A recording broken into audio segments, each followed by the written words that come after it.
Do do do do do do do do do do do do do do do do do do do do. Josh's Order Corner. That's me. Every once in a while, I do an unboxing here and I finish the recording and then it just disappears. And man, that sucks because that was like a 10-minute video. Benefit for you is now, since it's already open, I'm not going to pretend that it hasn't been opened yet. Since it's already been opened, now I can just rush through it and tell you the good stuff about it. The other thing is, I'm really trying hard not to curse in my videos anymore, and stuff like that makes it so hard. I also have said I'm not going to do an unboxing for every single thing that I get in, but today was a good mail day.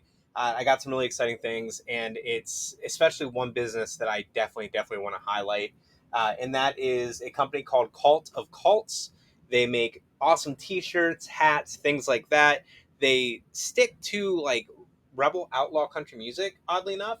Some really cool Waylon Jennings designs and horror adjacent kind of stuff.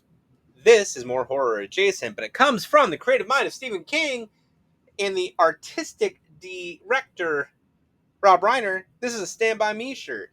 This Stand By Me shirt shows our good friends Vern and Gordy jumping off the train trestle so they don't get smashed by the train. One of the most memorable scenes from a movie. At the bottom here it says, "For some, it's the last real taste of innocence and the first real taste of life. But for everyone, it's the time that memories are made of." I've talked a lot about Stand By Me in past videos. If you haven't seen those, I quoted Stand By Me at my high school best friend's funeral. I think if you haven't seen that movie, if that thought is like, what is he, why? Watch that movie. If you have seen that movie, you get it. The short story, The Body by Stephen King, was in different seasons. It is a fantastic story. Had to have this shirt. They have some other ones. I believe they're still available. They have a really cool Lard Ass Hogan shirt, which if you are a fan of the movie, you should look up all the conventions you can think of and tell them to contact SigsCom Marketing and book Andy Lindbergh to host a pie eating contest. Andy Lindbergh played Lord Ass Hogan. He needs to host a pie eating contest at a horror convention. Damn, I want to see that. Two things from eBay. Um, for my book reviews, I reviewed the book Harv by this author, Don Robertson. This is the Ideal Genuine Man. It is another one of his books. This book was released on Philtrum Press, which was Stephen King's production company. Philtrum, sorry. This has a forenote by Stephen King. It's printed on very nice paper. This is one that I'm really excited to check out. Set in Houston, a Houston in which Robertson's hands becomes a simmering nightmare landscape.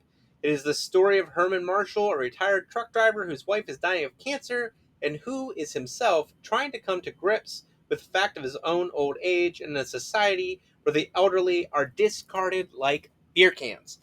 Very excited to read this. I first found out about this author from the Cleveland area by purchasing some books from Zubul Books. I'll put a link for them down below.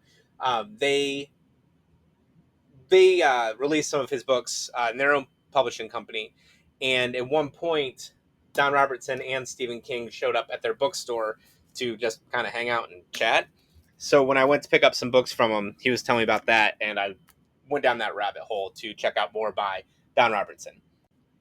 And since I'm sure you already subscribed to the channel, you know books are big over here. I have a book review and another one that's coming very soon. The one coming soon is going to be about The Mailman by Bentley Little.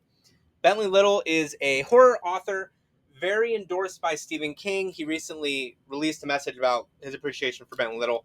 But this book right here, I found on eBay, The Washingtonians, right here.